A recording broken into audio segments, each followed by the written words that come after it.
Welcome to this edition of Whiskey and WealthTech. I'm Alex Sermon, the Managing Director of Wealth and Institutional here at First Rate. Today I'm joined by Derrick Kinney. Thank you, Derrick, for joining us today. Looking forward to it. Whenever there's whiskey involved, I had to come right on over. So let's do this. Perfect. Well, with that, let's jump into our whiskey of this episode. So this is our first Irish whiskey that we're having on the podcast, and this is a Teeling whiskey. So let's go ahead and dive right into it. All right. So cheers. Cheers.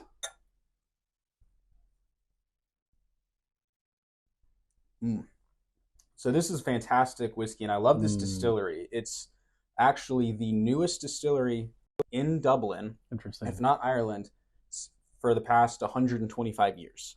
So Irish whiskey really declined, and then in the last 10 years or so, it's had a major resurgence, with Teeling being at the forefront of that resurgence. Started distillery right in the middle of Dublin, and they're doing a lot to really reinvigorate the space. So this particular whiskey we're having is their single pot still, aged in virgin Portuguese wood. Wow. So How do you know all this? I read the label. That's because it's very impressive here. Well, the vast knowledge of Irish whiskey. Yes. It also helps that at our last week at our local liquor store, Total Wine, they had a class. Okay. And Teeling was leading the class, and they had their brand ambassador of Texas come in and teach us all about this. So it's a little fresh on the mind with all the facts. So I don't normally have this much detail. Well done. But it is really cool with Irish whiskey that unlike bourbon and unlike Scotch, they legally just have to age whiskey in wood. It doesn't matter what kind of wood. Okay. Now, this is aged in oak, but they're able to do it in any kind of wood that, is viable for whiskey aging. And, so it's not poisonous. It's not too hard. It's not too soft. But most whiskey is aged in oak. So this kind of really allows Irish whiskey to play around with things that other countries just legally can't do. Yeah. So it makes it really interesting. And then with it being single pot still, this is 50% malted barley and 50% unmalted barley. So again, that's unique for Ireland because most everybody else just does 100% malted barley. So, really unique kind of styles that they have over there, and really creates a fantastic whiskey. So for me, tasting this, getting a lot of the kind of normal malt notes that I get from whiskey, with a lot of the grain forward, some of those malty kind of notes, but with it being partially unmalted, it adds in a little bit more different characteristics. So I'm getting some fruity characteristics here. With the oak being virgin oak, it's a little bit stronger, I would say, than a lot of normal Irish whiskey. So it's not going to be like your Jameson that kind of feels like you're tasting metallic vanilla. Right. Okay. It's really got some heft and body to it. So how are you liking it, Derrick? I'm actually not a huge whiskey drinker, so this is like a treat for me. The first time I tasted whiskey was up in Nashville, Tennessee. And it was at a bar there. It was an event, and there were just whiskeys from left to right. What I like about whiskey is sort of like drinking fire, is how I think about it. I mean, it's not like I'm typically more of a red wine kind of guy. But what I like about whiskey is it's sort of this drink of possibility. It's like you drink it and you feel like, I just want to go do something big. I want to go accomplish something huge here, So it's got a good, I wouldn't say I'm an expert like you are. Hearing you talk, I'm like, dude, this is really, really cool. But you can tell that there's a lot of craftsmanship that goes behind the scenes here. There's no aftertaste. It's very clean, very smooth. Yeah. Excellent. Yeah, I mean, I'm glad you like it. And it is very unique. It is one of those things that there's a reason why I love it. And so it's a fantastic whiskey. This is a fantastic distillery, and I think they do a lot of really good things. And so part of why we do whiskey on this is to kind of expand why expand how whiskey can impact people, how it impacts relationships, how it can impact WealthTech, and one of the impacts this whiskey also has, with this being their Wonders of Wood collection, is they actually work with a local organization in Ireland to plant native Irish oak back into Ireland, because a lot of the forests got cut down over the years, over the centuries, things like that. So a little bit does go back into the world by drinking this whiskey. There you go. So, there you go. But let's move into kind of the meat of the episode. So Derrick, would you mind telling us a little bit about your background? What do you do, and how have you gotten there? Yeah, so I've been a financial advisor for the past 25 years, and this was July of 2019. Mhm. I go on a yearly sabbatical every year, and I ask a couple questions about myself. How do I be a better husband, a better father, a better business owner? But it's a time for me to kind of take a step back. I like to run really fast, and I figured if I'm going to run really fast 52 weeks of the year, I need to take 1 week to figure out what am I running fast toward. If not, Mhm. I'm going to run in a big circle, and that's frustrating. So I'm in Boston at the W Hotel, and I began to write out what would I like to do with the Mhm. next chapter of my life. And I wrote down write a book, launch a podcast, coach, speak, consult. And surprisingly, Alex, was not being a financial advisor. Hmm. And that really shocked me. And I felt it for a while. I felt like I was sort of going through the motions a bit. But then I knew it was time to sell the business, bet on myself with no plan for the future, just knowing that I wanted to go bigger with my message of shame free financial success for every American. Wow. Okay, that's a pretty big goal there. Yeah. So how did you get to shame-free financial success for every American? I've worked with a lot of people, thousands of people over the years, helping them reach their financial goals and putting them in a position to be financially successful where they could crawl on the floor with their grandkids. They could have the freedom to feel the sand between their toes on the beach. They could go see and do. But what I realized was a lot of people, A, think money is bad, that the Hmm. more money you have, that means the more of a bad person you are. And I wanted to debunk that. Hmm. But also, I began to hear this message in culture that said, if you have your favorite latte, you're not going to be able to retire. Hmm. If you don't make coffee at home and crush your own beans and live on rice and beans and sacrifice all joy in your life, you have no shot at financial success. Hmm. And I said to myself, that is just not right. Yeah. And so, what I want to do is we've created a framework now where we're inviting people through our 7 steps to, first of all, start off with generosity, pick a cause you care about, Hmm. and let that begin to motivate you to go make more money to then do more good with it. Hmm. But what I say is, if you want to have your favorite latte or your favorite whiskey, your favorite bourbon, great, but just find someplace else in your budget to cut so Hmm. that you have that joy in your life. Because we know that if you take all the fun out of your life, it's not going to be much fun saving for retirement and making those tough choices Hmm. when your buddies want to go to the concert and you've got to stay home because, well, I had my latte, I can't reach retirement. We don't want that for anybody. Yeah, no, it doesn't make sense to save up your entire life to then never spend it on anything and never enjoy what you're doing with it. Right, And right. so, you're talking about generosity, giving back. That's one of the big things at First Rate that we kind of Mm-hmm. preach. With we do a lot of giving back, and so we want to impact our clients, our coworkers, and our communities. And so that's one of the ways that the better we do at our business, the more people we can help. And Yes, so it's a yes. really interesting mindset, seeing both from an organization Yeah. and from an individual's perspective of what that does to people and how that motivates people in different ways to be successful. Well, and I could not agree more. Mm-hmm. When you guys brought me in to speak back in October, Mm-hmm. the room was unlike any room I've been in. And it was just filled with electricity, but it was filled with caring people who wanted to serve others more than serve themselves. Mm-hmm. And rarely am I in a room where that's the vibe that's there.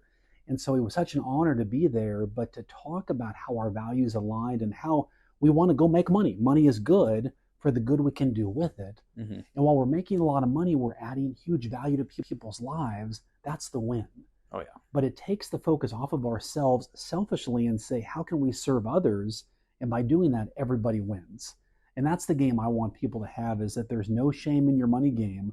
Where people are at right now financially, if they're struggling or they're on track, we want people to have joy every single day, but also be able to give to the causes they care about and not Mm-hmm. think that I've got to have millions of dollars to make any impact. Yeah. Even if it's $5, if you want to sit down tonight around the dinner table with your family and say, okay, kids, we've got $5. What is something that you guys care about? And let your kids tell you what's on their heart, what they deeply bothers them. And then you can say, let's put this $5 to help the homeless. Let's put this $5 to help clean water, or whatever it is. And now your kids feel like even with a small amount, you can make a huge impact. Yeah, and that's amazing. And I know that you do training with financial advisors, and so Yes. kind of going into the how to help people help themselves, help them kind of with this financial success. So, what kind of training do you do with financial advisors? What do you want them to get out of it? Kind of like Yeah. what's the end goal there? Well, what I read one time is that you're always uniquely qualified to train the person you once were. And so the person I once was a financial advisor serving my clients, but I had a big problem.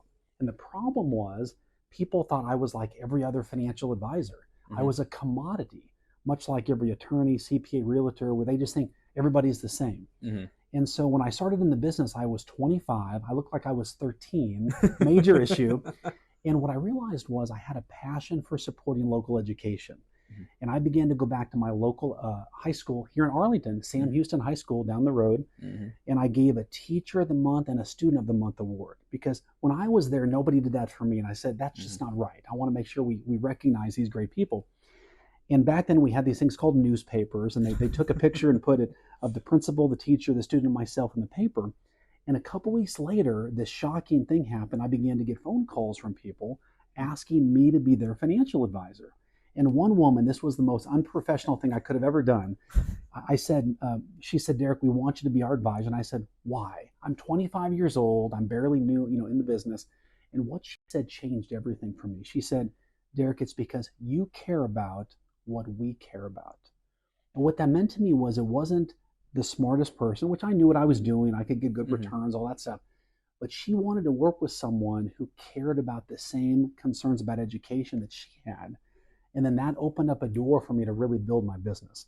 But as I work with advisors now, I've developed a 5-step marketing success framework. Mm-hmm. And the whole goal is most advisors are super smart, very capable, very knowledgeable, but nobody knows they exist. Mm-hmm.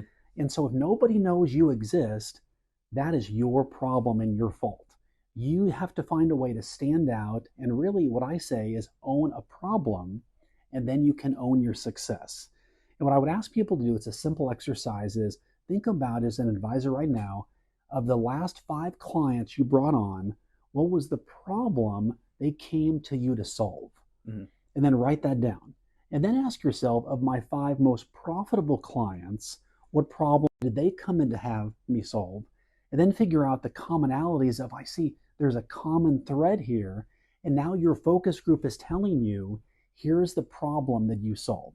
Mm-hmm. And now what you want to do then is go to market with a strategy of talking about, here's the problem we solve for people. If you need this problem solved, we're your advisor. It's more complicated than that, but I wanted to simplify. That's the core.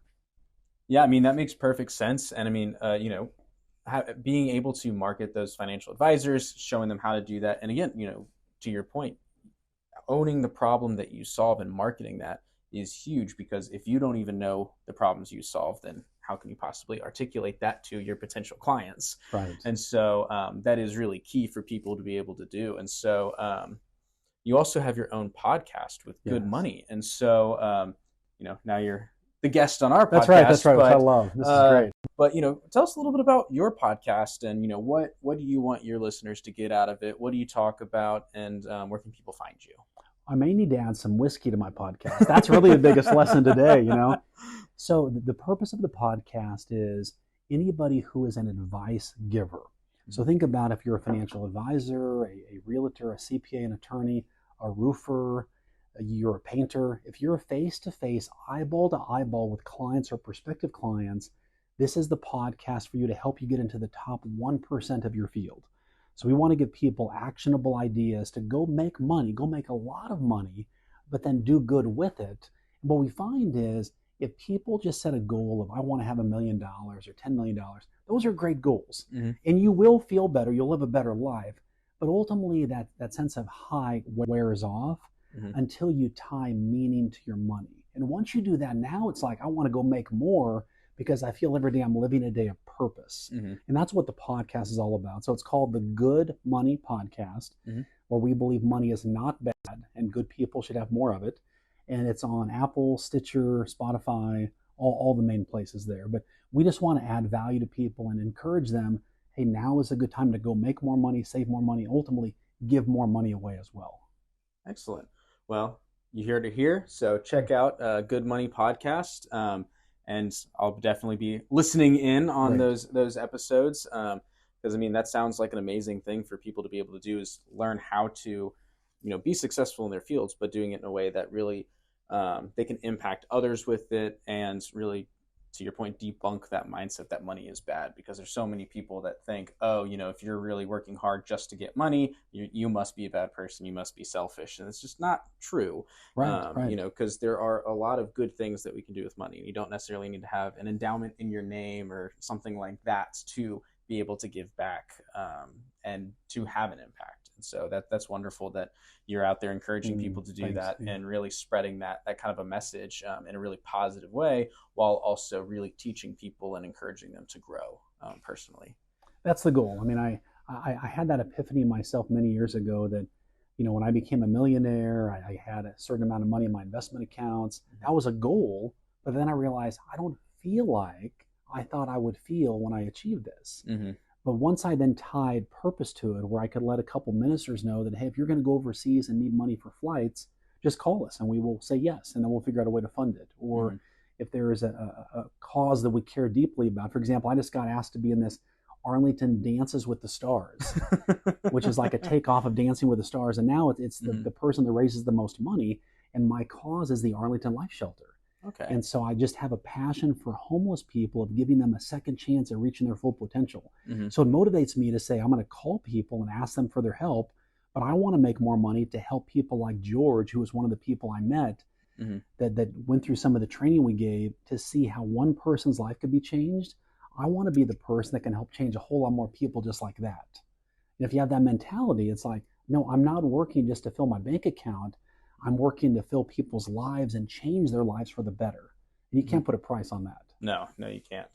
And I have seen the ads for the Arlington Dancing with the Stars, and it seems like a really neat idea. So interested to see who comes out on top. Best of luck. Yeah.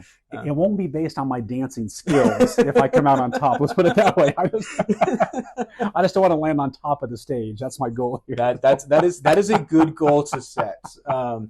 Normally we'd say break a leg, but I don't want to jinx anything. Right. Knock on some wood. I might drink some more of this before I go out on stage there. And so with working with financial advisors, working with all these people that, are in the financial industry, what are some of the trends that you've really been seeing or hearing kind of in that wealth management industry?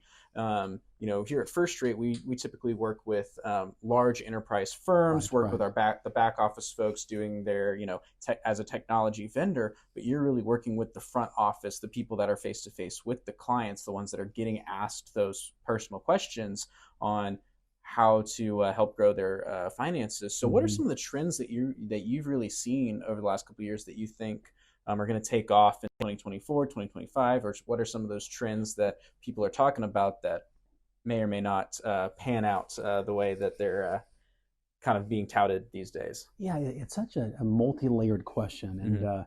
And when I spoke at First Rate, the theme of the talk was that typically it's ROI that we use to evaluate things and the success of an investment.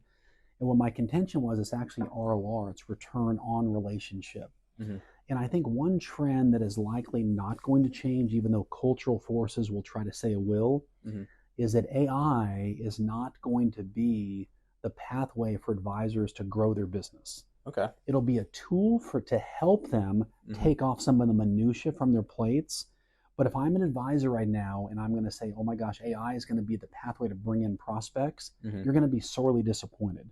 Because what's going to happen is, typically what we find is, when there's periods of high technology infusion, people gravitate toward that. But it's the highest technology infusion where the most personal interaction is what's most noticed and appreciated. So for example, we think, I'm just going to send an email thank you. I'm just going to reply and send a text message. But when we see the pendulum go back, it's the handwritten notes. It's the personal phone calls. It's putting something in people's mailboxes when they open it up and they see the electric bill and the phone bill and here's a handwritten note. It stands out. So I think that right now, if you're going to double down on anything, you want to own a problem that your high net worth prospects in your local buying community have, and you want to be known as the specialist to have the antidote to the problem A, and then B, go extra personal. If you think about emailing them, call them instead. Or do a voice memo on your phone so they hear your voice, they hear your inflection, they hear your caring baked into all that. That's going to be one of the biggest differentiators. But use AI. We're told now AI should add about 30% more productivity to the average person's job. Oh yeah. So think about, or more. Mm-hmm. So think about what are the invisible tasks that the client doesn't see that we can use AI to help us with. But the goal then is not to go home and watch more TV, not to be lazy, not to spend more time on ESPN.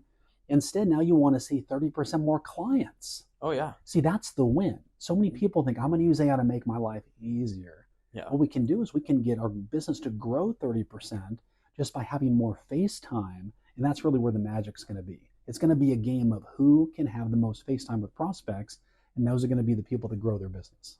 I completely agree with that. And so, being a technology company, we have our own AI. That's something that we talk about constantly. So I'm always being asked about AI, talking about it.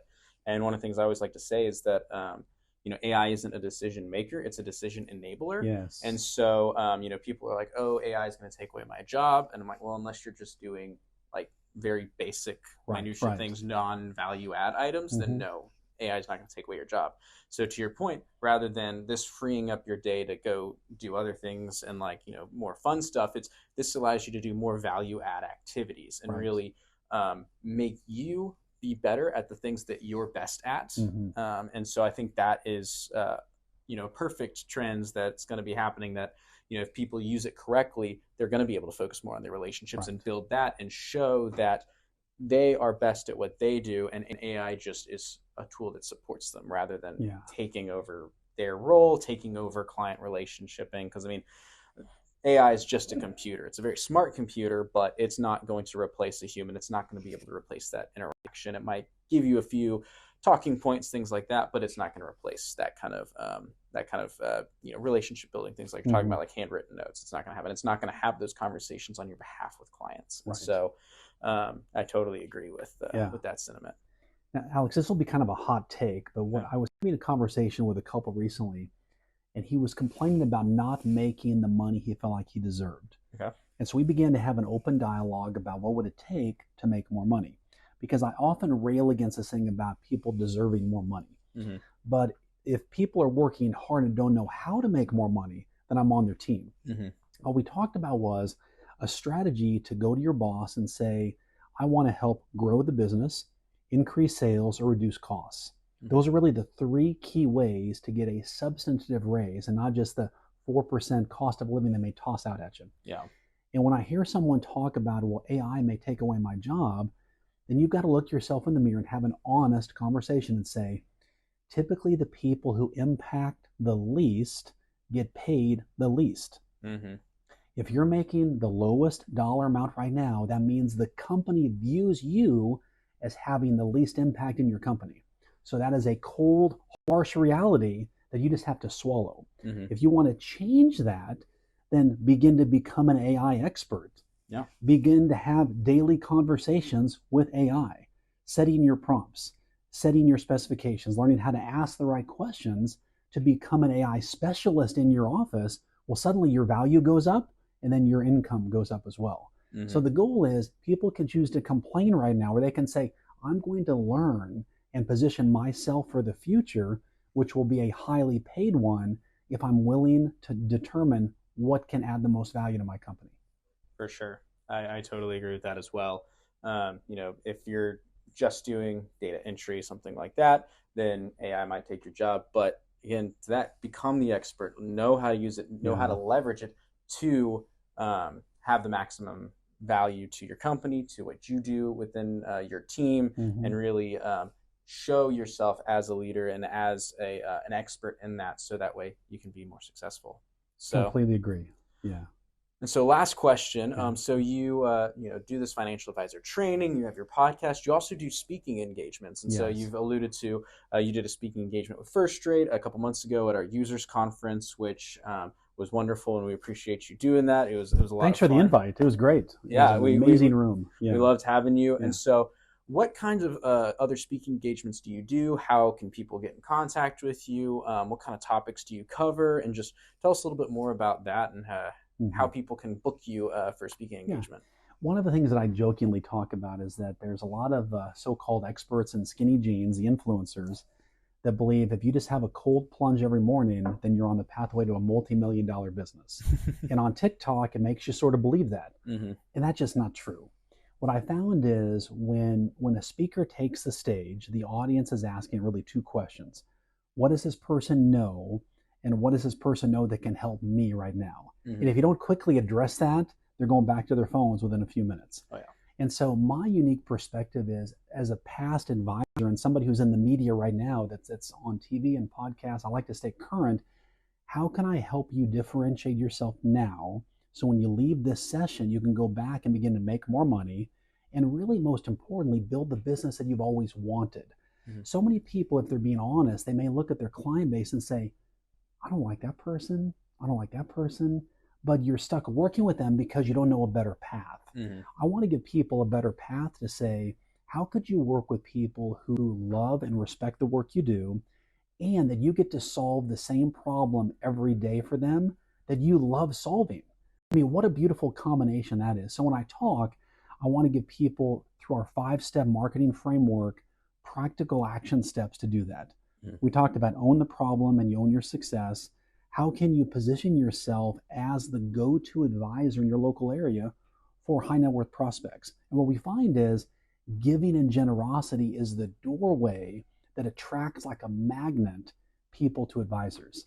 If you can pick out a cause that you care about as the advisor, and you share that with the community in the right way, and we teach people how to do this on a very low budget, you can have people who want to be part of something bigger. And the magic is, you think about Maslow and all the psychologists of the day, they always talk about at the bottom are the basic needs people have. At the top, self-actualization, purpose, meaning. And the more meaning that you can give a high net worth prospect, because most people don't, they become a sticky relationship for you. And they assume you're going to provide great service, great value, good returns, all the things they expect. Those are table stakes. Yeah. But if you can give them a doorway to be part of something meaningful, so when their head hits the pillow at night, they've lived a day of meaning, you'll be their advisor for life, and they'll tell all their friends to work with you.